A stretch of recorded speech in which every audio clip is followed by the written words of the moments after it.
Имам три много кратки и конкретни въпроса. Първо ще започна с един кратък увод. Когато бяхме на двете срещи, две поредни срещи в Държавната агенция за закрила на детето, зададахме конкретни въпроси. Какво става с ранното сексуално образование? Присъства ли то в тази стратегия или не? Разбира се, че отговор никакъв не получихме. Пратете ни вашето запитване по имейл. На втората ни среща отиваме отново и отново повдигаме въпроса. Какво става с ранното детско сексуално образование? Това беше един от най-големите проблеми на миналата стратегия. Това взриви обществото. Таблицата, която присъстваше в миналата стратегия и е извлечена директно от стандартите на Световната здравна организация, тази таблица вече я няма. Но ние питаме и се задаваме неудобните въпроси. Днес ще получим отговор всички заедно, въпреки че този въпрос и говорихме за йезуитското название ранно детско развитие. Ранно детско развитие. Сега няма вече да говорим с догадки. Сега ще бъдем крайно неудобно конкретни. Моля да отворите първия документ, който предоставихме сутринта със съдействието на Давид Александров и на нашите скъпи партньори в Народното събрание. Бих казал, имаме документ издаден на 4 април. Моля да го отворите, да бъдем конкретни.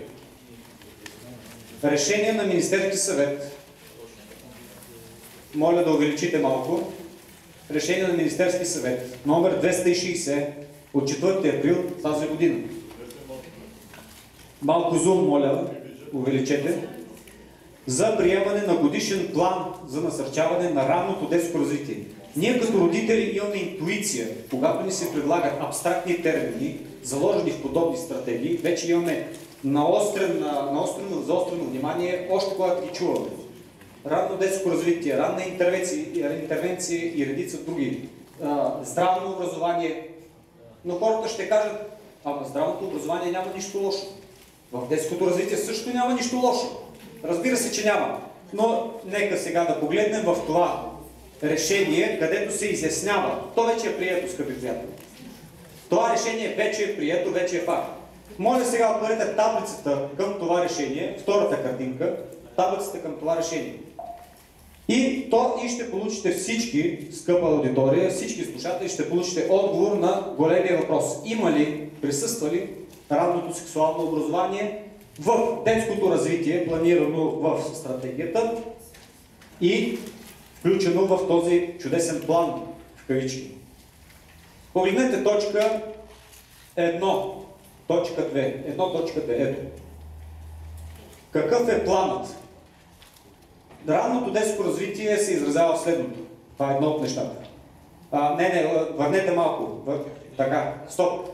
Информиране на населението с фокус върху кого? Върху децата, младите хора и семействата. Вижте как вече всички заедно, населението първо, не децата. Но с фокус върху децата, младите хора и семействата по въпросите на ранното детско развитие. Ранното детско развитие с информиране за ранното детско развитие. И какво обаче? Репродуктивното здраве, приятели. Разбира се. Как без него?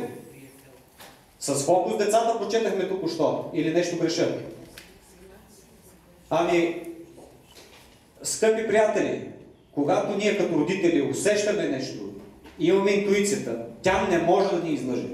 Още повече след този огромен провал на миналата стратегия, където вкараха тези неща директно, сега разбира се, че ще се покрива по всякакъв начин. Но излизат някои такива бълхи като начало. Репродуктивно здраве за населението с фокус децата. Моля ви, вдясно и долу, сега вдясно и надолу. Ще прочетем всичко, изчакайте. Върнете малко. В какво се състои това? Провеждане на информационни кампании и други дейности за повишаване на информираността относно бременността. Окей, няма лошо. Разпространява дигитални програми и приложения, безплатното и базираното на доказателства приложения за родители БЕБО и така на УНИЦЕФ. подкрепено от Министерството на здравеопазването. Разработване и разпространение на научно обосновани препоръки и здравно-информационни материали за насърчаване на здравословен начин на живота и грижи и така нататък. А сега моля да видим кой ще го прави. Много интересно пак, защо извън тая таблица някак си стои долу в дясно. Ето, изредени са всички, които ще го правят това. Отговорни. Министерство на образованието, Български лекарски съюз, така. Прочетете какво пише долу, извън цялата таблица, в... Не е национална мрежа на децата, не е записана директно. Но на следваща страница, буквално е казано, така че минимално да се забелязва, долу пише така: здравните медиатори, НПО и медии. Те ще образуват децата ни за репродуктивно здраве отново, приятели.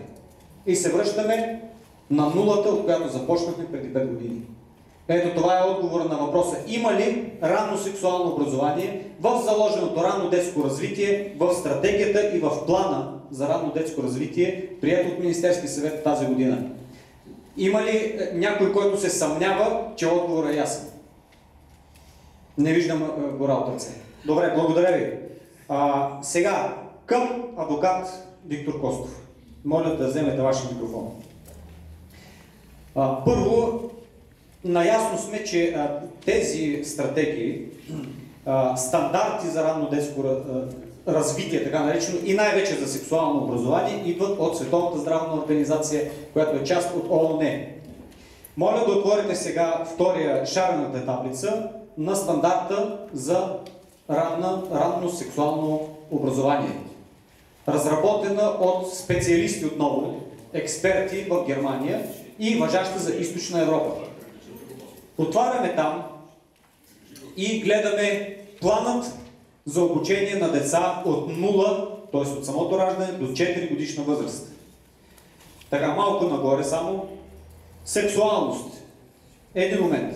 Enjoyment and pleasure when touching one's own body. Early childhood masturbation. Кой разбира английски тук? Мисля, че няма нужда да превеждам. От самото раждане ще ги учат. Вече това вече се работи. Приятели, в България ние още нещо опитваме да парираме, да стопираме. В Германия, в други държави, тук имаме присъстващи в залата, няма сега да ги карам да говорят, които имат деца и внуци в Германия. Децата там вече отдавна са образовани по този начин. От самото рождение ги учат на получаване на удоволствие от докосване на собственото тяло и мастурбация от самото раждане. За какво говорим, приятели? България е част от Световната здравна организация, тези стандарти работят. Никой не се е отказал от тях. Докато няма изричен отказ, ние няма да повярваме като родителска общност, че няма ранно сексуално образование в България. Има в плана за ранно детско развитие на Министерския съвет присъства. Ето това ви е разписано вече конкретно и детайлно какво точно ще се преподава. Това е, няма спор по въпроса, повярвайте ми. От 4 до 6 години, да слезем малко по-надолу. Малко по-надолу в таблицата от 4 до 6. Аз го преведах. От 6 до 9 годишна възраст. Може ли да отворите таблицата, само да погледнем на какво ще учат децата от първи клас, може да се каже. Втората таблица е от 6 до 9. Няма ли?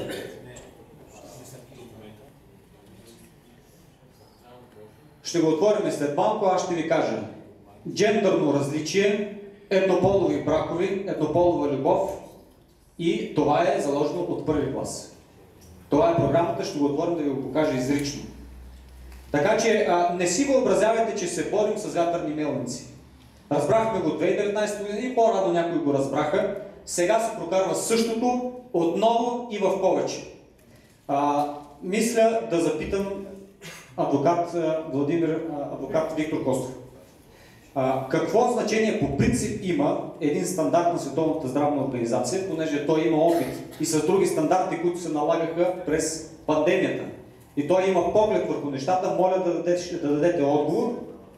Какво значение има това, че България е член на Световната здравна организация и каква Какво значение имат тези препоръки или да кажем директиви вече на тази организация? Благодаря. Сега, заедно с разрушаването на семейството, целта е да се разруши националния суверенитет. Разрушаването на националния суверенитет позволява да се влезе от тези глобалистични планове в родовата памет. Видяхме и образованието трябва да изличи Левски историята, да имаме нов подход и в законодателството. Така че това, което виждаме, че се случва и което обсъждаме тук на местно ниво, то не е местна инициатива. Аз не знам някой от местните семейства да е тръгнал да иска децата му да се образоват сексуално, как да вършат някакви неща сексуално от 0 и от 2 години. И между другото, за това са заложили четене на 15 годишна възраст да се проверява, защото цялата програма в ранна детска възраст очевидно е фокусирана върху нещо друго. Сега, преди да отговоря директно на въпроса, искам да цитирам нещо съвсем пресна новина, която е свързана с начин, по който ООН действа в рамките на това ранно детско развитие, и програмата не случайно е Стратегия 2430, 2024-2030. Правете връзката с програмата на Организацията на Обединените нации за устойчиво развитие. Част от тяхната идеология за устойчиво развитие се превежда и в начина, по който се третира децата в ранното сексуално образование, което е прикрито за детско ранно развитие. Сега, експлозивната новина, цитирам ви директно от журналиста Алекс Нюман, който се надявам тази година и до година да може да го видим в България, който следи тези въпроси в ООН-ето. Става дума за нещо още по-протестно, това, което чухме до сега. Става дума за преподаване в училище на 15 годишни на скотоложство. Тоест, съжалявам, че трябва да го кажа, но това е новината, която е свързана с ООН, и това е сексуален контакт между хора и животни. Също така, другият термин, който са употребили, е зоофилия. Цитирам директно статията на Нюман. Експлозивната новина идва само седмици, след като трансджендър експерт на ООН от Австралия, работещ върху глобалните разпоредби за медицински грижи за деца от Световната здравна организация, беше разкрит, споделяйки снимки на скотоложство с кучета. Експертът, жена, представяща се за мъж, който използва името Теди Кук, е ЛГБТК плюс директор здраве на общността в Сидни. Това е експерта към ООН. Конкретния случай няма да ви пресъздавам статията, аз ще имам грижата да я кача и в нашия сайт, но ще ви задам само контекста, как започва историята. Според подаващи сигнали и възмутени родители, деца на 13 годишна възраст в училище в Южна Австралия, да не ви притеснява това, че е в Австралия и че там сега е другия сезон. Просто виждаме, че тук говорим за една глобална тенденция, в която малка България е част от цялата тази система, която разполага с много финансови средства. В училище в Южна Австралия са били насилствено обучавани за сексуални действия с животни като част от queer клас по сексуално образование на LGBTQIA+. Разкритите предизвикаха възмущение на родителите и половинчати извинени от служители на образованието. Въпросната презентация в гимназия Ренмарк беше представена на ученици от 9-ти клас под прикритието на обучение за уважителни взаимоотношения. Беше толкова натуралистично и гротескно, че няколко момичета поискаха да напуснат класната стая, за да отидат до тоалетната, само за да се измъкнат преди да потърсят помощ от родителите си, според ABC News Australia. Така че искам да ви дам този пример, за да видите каква е крайната цел. Тук прескачаме дори и педофилията и отиваме на зоофилия, която се преподава в училище под предлога, за който видяхме, че е обяснен преди малко от експерт на Световната здравна организация. Сега, какъв е механизма? Този механизъм беше добре демонстриран по времето на COVID-пандемията. Първото нещо, което се случи, е, че ние вече знаем, има много информация за това, че пандемията не беше това, което ни беше представено от самото начало. Главно действащо лице в прекарване на политиката на Световната здравна организация, тъй като тя няма юрисдикция над българския народ, българската нация, българския парламент, освен ако няма някакви международни договори, които са ратифицирани и които да бъдат международно право, което да се прилага в рамките на страната. По Конституция би следвало да е така. Няма такава юрисдикция от страна на Световната здравна организация, но те искаха да проведат тези мероприятия, които видяхме, че се опитаха, т.е. заключване на хората по домовете, маски навсякъде, ограничаване на социалния живот, знаете ги, не е нужно да ги изброявам. Как обаче това нещо да стане? Ами, функцията, значи как беше заобиколена българския суверенитет? Българският суверенитет се изразява в Народното събрание. Това са народните представители, които са избрани от народа, за да коват закони, съответно там се излъчва и изпълнителната власт и съответно до някъде съдебната власт. Но тъй като Световната здравна организация няма достъп до Народното събрание, те имат един договор, който периодично го сключват с Здравното министерство. Като в този договор, който е за 2 години и за около $220,000 помощи, и се говори за здравни взаимоотношения по отношение на здравеопазването на населението. Той е 2 странички този договор, той се намира много лесно. Идеята в този договор е, че той се сключва с Здравното министерство, като лицето, което представлява Световната здравна организация, е главният държавен здравен инспектор. Българския Фаучи. Такъв български Фаучи и Ангел Кучев, който беше преди, не знам кой сега, има във всяка една страна и в един момент се оказва, че на базата на сключен договор за сътрудничество, знаете, че главният държавен здравен инспектор диктуваше на министъра на здравеопазването какво да сложи в тези наредби, в които се ограничаваха основни човешки права, против българската конституция и начина, по който могат да се ограничат тези човешки права, с разпоредба, с наредба на министър се дерогираше българската конституция. Защо? Затова, защото министъра казва, сега ви правя тук една наредба, в която няма да има събрание на обществени места, няма да има свободно придвижване на хората, хората няма да могат да ходят на работа, ако не изпълнят определени дискриминационни условия. И в един момент една наредба, която би следвало да се простира само до рамките на юрисдикцията на персонала на Здравното министерство, на техните болници, на техните санаториуми и така нататък, в един момент Конституцията е дерогирана и никой не обръща внимание на това, че всъщност основни човешки права биват отменени с наредба. Когато тръгнеш да обжалваш тази наредба, той я отменя, слага нова наредба и обжалването става на практика невъзможно. Не, че съдилищата имаха желание да се занимават с този въпрос.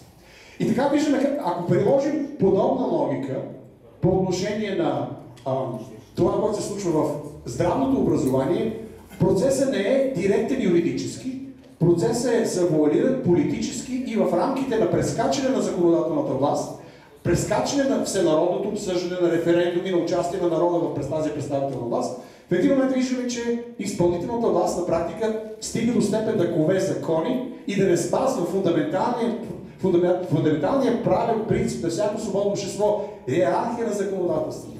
На първо място имаш основния закон, Конституцията, на който закон никой друг закон не може да противоречи. След това идват законите, изковани от Народното събрание, закон за нормативните актове го казва. Едва след това имаш актове на Министерския съвет, едва след това имаш наредбите на министрите. А ние виждаме, че с една наредба на министър се заобикаля се целият правов конституционен ред в страната. Този пример ви го давам като илюстрация на това начина, по който ще и се работи вече за въвеждането на ранно детско развитие, докато се усетим скотонощното може да влезе, виждаме, има такива намерения чрез аспекти и в училищата. Сега, един коментар само и приключвам, не искам да иззема повече от скъпоценното време. Един коментар. Значи държавата, коментар на колежката, от държавата е абдикирала, искам да взема повод.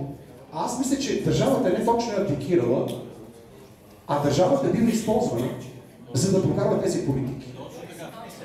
Тук имаме не абдикиране на държавата, а активно участие на държавата, за да смачка народната воля, естеството на нещата, здравия разум, религиозната традиция, християнските виждания на цял един народ, историята, самочувствието, ако искате и родовата памет, за да може да се произведе едно поколение от дебили, простете ми, които ще бъдат лесно управлявани и лесно контролирани. Така че това е голямата схема, в която ние сме въвлечени, като малка страна, малък народ и малка България. Нашите права са изключително важни, защото те са дадени от Бога, а не от Световната здравна организация. Нашите деца са дадени от Бога, не са дадени от Световната здравна организация. Нито от Министерството на на здравеопазването, ние имаме основни човешки, фундаментални, неотменими права на живот, на поколение, на семейна обич, на недосеганост, неприкосновеност на семейството от бюрокрацията и от Световната здравна организация. Така че, брате, време за събуждане. Това е.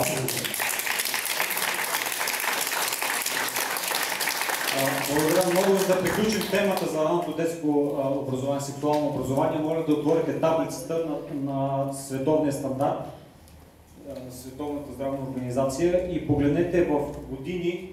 Това е момента, ако отворите малко по-широк екран, това е 6-9. От 6 до 9 годишна възраст. На какво ще бъдат обучавани? 44-та страница на стандарта. Моля сега отново очертаното в червено да покажете. На какво ще учат децата от 6 до 9 годишна възраст? Приемане на различността. Това е от 6 до 9. Моля сега 46-та страница. Години 9-12.